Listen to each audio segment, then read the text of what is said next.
नमस्कार दोस्तों, इस वीडियो में आप सभी का बहुत बहुत स्वागत है। पेश है आज की कहानी जन्मों का कर्ज। कहा जाता है इंसान को उसका कर्जा इस जन्म में नहीं तो अगले जन्म में जरूर उतारना पड़ता है। ऐसे ही हुआ बुलंदशहर में रहने वाले रघु और बिरजू के साथ।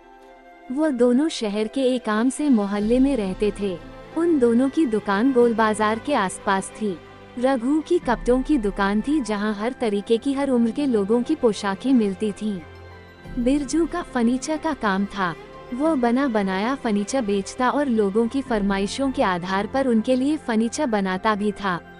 दोनों के काम अलग थे और घर तो दूर अलग मोहल्ले में थे, परंतु एक बात को लेकर उन दोनों में हमेशा झगड़ा होता था और वह था गाड़ी खड़ी करने की जगह को लेकर।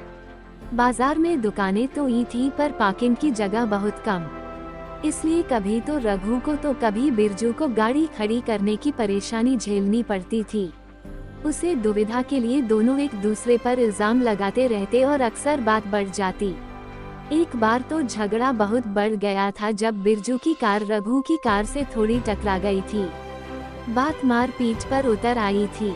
बाजार वालों ने बीच बचाव करा, वरना तो न जाने क्या हो जाता। उसके बाद तो दोनों एक दूसरे की शक्ल से भी नफरत करने लगे थे।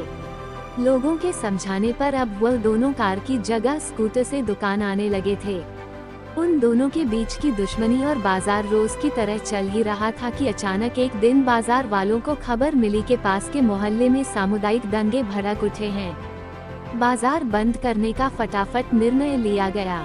सब लोग जल्दी जल्दी अपनी दुकान बढ़ाकर घर की तरफ चल दिए। शाम तक दंगों का शोर पूरे शहर में फैल गया। अपनी दुकानों के बारे में सोचकर हर आदमी परेशान था।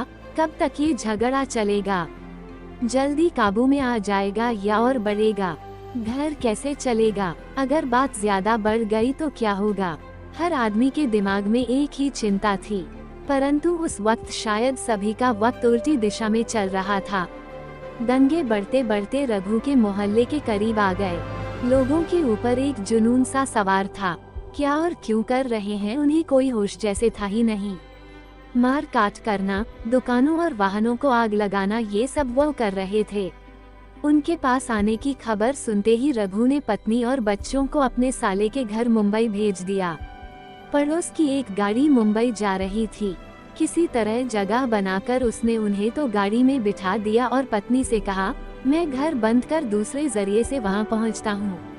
उनके निकलने के बाद वह घर में से कुछ जरूरी सामान एक बैग में रखता है और घर में ताले लगाने लगता है कि दंगाई उसके मोहल्ले में आ जाते हैं। जान बचाने के लिए वह तेजी से वहां से भागा और छिपता छिपाता बिरजू के मोहल्ले में आ गया।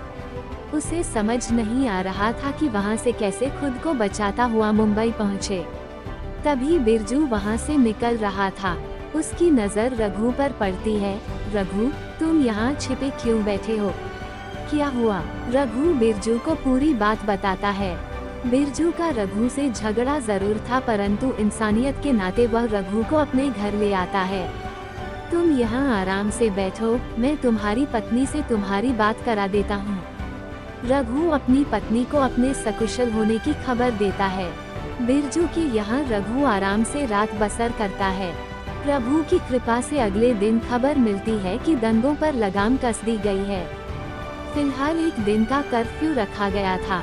बिरजू के यहाँ रघु सुरक्षित हो जाता है और यह बात उसके मन में बैठ जाती है। कर्फ्यू हटने पर वहाँ से जाते वक्त वह बिरजू से कहता है, मैं तुम्हारा कर्जदार हूँ, तुमने मुझे मौत के मुंह से बचाया। जिंदगी भर मैं तुम्हारा एहसानमंद रहूंगा, धन्यवाद।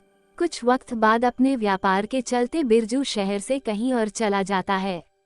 समय बीतता है और रघु और बिरजू अपने अपने वक्त पर स्वर्ग सिधार जाते हैं। कुछ समय बाद बिहार के घने जंगल में बड़े छोटे कई तरीके के खतरनाक पशु पक्षी रह रहे थे। झरने, नहर और पेड़ पौधे थे उसे सुंदर से जंगल में। एक हिरनी अपने बच्चे को जन्म देने वाली थी। वह अपने साथियों के साथ बहुत खुश थी।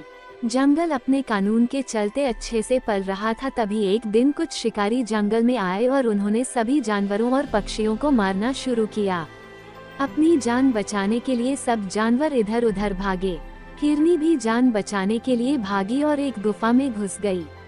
वह बेचारी घायल हो गई थी और अपने परिवार से बिछड़ भी गई थी।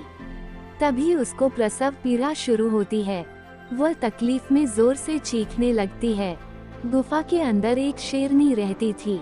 आवाज सुनकर वह हिरनी के पास आती है और उसे खाने की सोचती है। तभी हिरनी एक बच्चे को जन्म देती है। बच्चे को जन्म देती ही हिरनी मर जाती है। शेरनी बच्चे को ध्यान से देखने लगती है, पर आश्चर्यजनक बात होती है कि वह उसे कुछ नहीं कहती, उल्टा वह उस बच्चे को चाटने लगती है।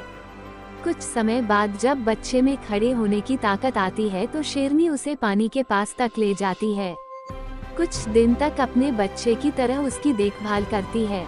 बच्चा बड़ा होगा सुंदर सा हिरन बन जाता है और अपने झुंड के पास जाने लगता है। जाते जाते वो पलटकर शेरनी को प्रश्न भरी नजरों से देखता है, जैसे पूछ रहा हो, तुमने मुझे खाया क्यों नहीं, बल्कि मेरा ध्यान भी रखा। शेरनी भी उसकी तरफ देखती है और जैसे बता रही हो, तुम्हें शायद याद नहीं पर मुझे याद है।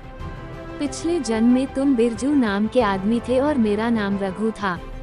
तुमने मेरी जान बचाई थी और ध्यान भी रखा था। आज कुदरत ने इस जन्म में हमें इस हालात में खड़ा किया है। तुम्हारी जान बचाकर और ध्यान रखकर आज मैंने जन्मों का कर्ज अदा किया। अब हम दोनों हर ऋण से मुक्त हैं। कहकर शेरनी गुफा के अंधेरे में खो जाती है और हिरन अपने परिवार के पास चला जाता। दोस्तों, ये थी आज की कहानी। पसंद आए तो कमेंट्स, लाइक और शेयर जरूर कीजिएगा और चैनल पर नए हो तो सब्सक्राइब जरूर कीजिएगा। तो मिलते हैं एक नई कहानी के साथ। चैनल पर बने रहने के लिए बहुत बहुत